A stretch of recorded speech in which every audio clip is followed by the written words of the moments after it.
Bonjour à tous et bienvenue sur ce tuto concernant la création des processus en langage de programmation C. Pour cela, nous allons avoir besoin d'un navigateur Google Chrome pour la circonstance. Nous allons simplement l'ouvrir.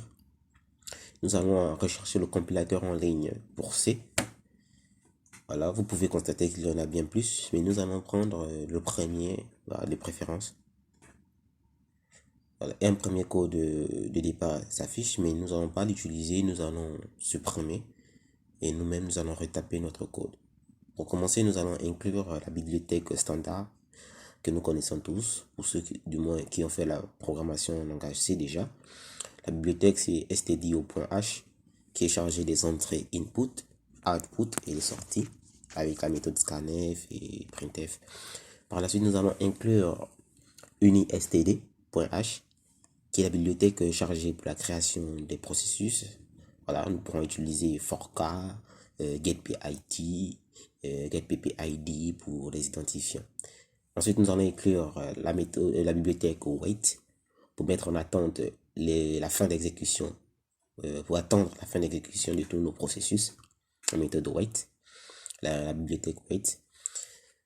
Ensuite, nous allons inclure également stdlib, qui va nous permettre également d'utiliser d'autres méthodes prédéfinies, des variables prédéfinies déjà.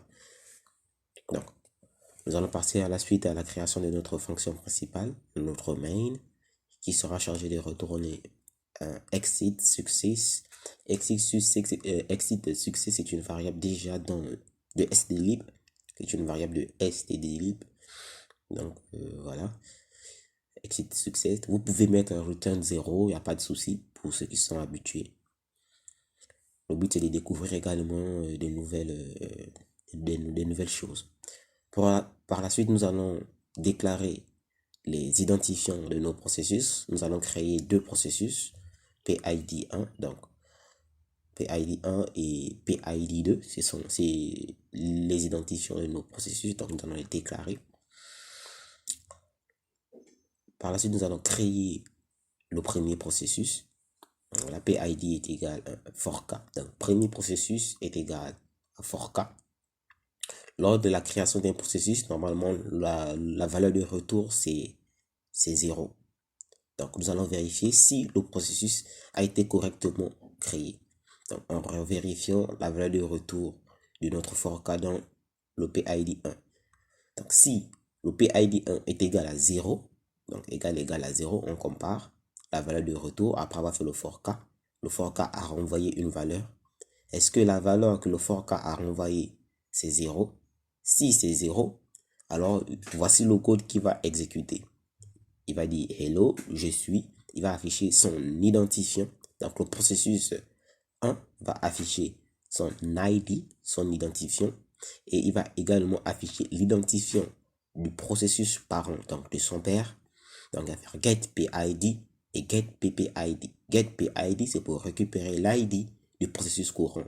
Et getppid, c'est pour récupérer celui de son père. Par la suite, nous allons faire un exit 0 pour dire que j'ai fini. J'ai fini.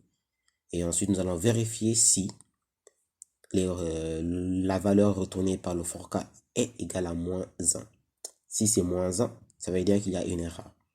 Donc, si c'est 0, ça veut dire que c'est correct, c'est bien créé. Si c'est moins 1, ça veut dire qu'il y a une erreur.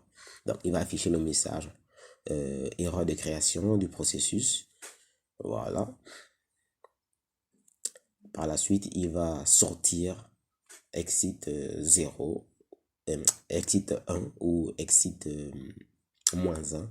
Voilà, vous pouvez utiliser cet exit 1 ou exit moins 1, ça va toujours. Sinon, on retourne dans le processus parent. Là, nous sommes dans le processus parent. Donc, lorsqu'on retourne dans le processus parent, on va également créer le processus 2, le deuxième processus, avec la méthode fork toujours. On va vérifier la valeur de retour de fork, qu'est-ce que fork a retourné. Donc, lorsqu'on fait fork, il retourne une valeur qui sera stockée dans le PID2. Et nous allons vérifier cette valeur. Voilà. Si cette valeur est égale à 0, ça veut dire que le processus a été correctement créé. Donc, nous allons copier-coller. Voilà. Et modifier juste. Voilà. au niveau, voilà, d'ici, sur le processus P2, voilà, et on va rien changer. Sinon, si c'est moins 1, si le PID2 est égal à moins 1, ça veut dire que le PID2 n'a pas été correctement créé. Il va également afficher l'erreur. On peut copier et coller. Il va afficher l'erreur de création du processus 2. Voilà, on va modifier ici. Sinon, on retourne dans le processus parent et on va attendre que tous les processus, voilà, s'exécutent. Il va attendre, le processus parent va attendre wait 0. Il va attendre tous les processus fils. Lorsque vous avez remarqué, lorsqu'on a terminé les processus fils, on a mis exit 0, exit 0. C'est pourquoi on a mis wait 0 pour attendre tous les zéros venant de tous les processus. Ensuite, on va dire opération terminée et le parent va retourner simplement son identifiant à lui avec la méthode getPID que nous avons vue. Voilà, avec la méthode getPID. Par la suite, on pourra exécuter pour tester notre programme. Les erreurs au niveau du succès. Voilà, nous allons simplement ajouter. Il manque un C ici, success. Nous allons réexécuter.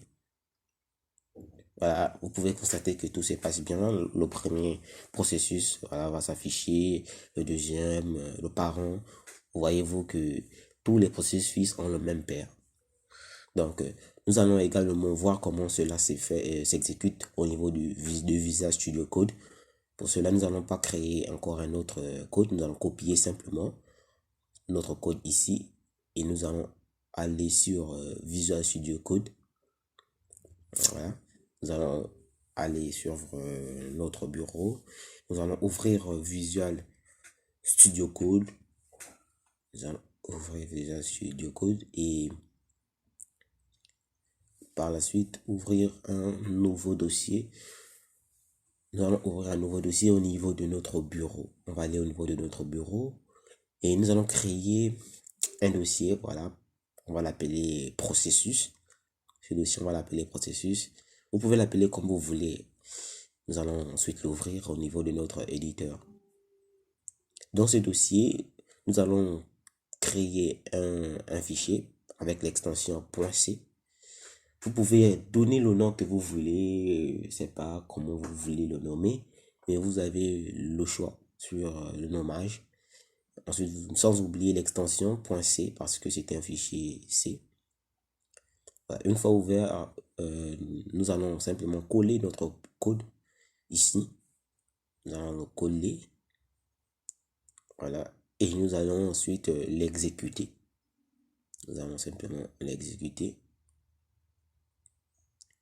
Voilà. Vous pouvez constater que ça passe correctement. Voilà, vous pouvez réexécuter autant de fois. Et voilà, ça va. C'est sur Visual Studio Code, ça passe. Donc, merci encore pour avoir suivi avec moi ce tutoriel. Voilà, je vous invite à vous abonner si ce n'est pas encore fait. À mettre des pouces, voilà, pour encourager. Et à très bientôt encore pour la suite concernant la programmation en parallèle. Voilà, merci et à très bientôt.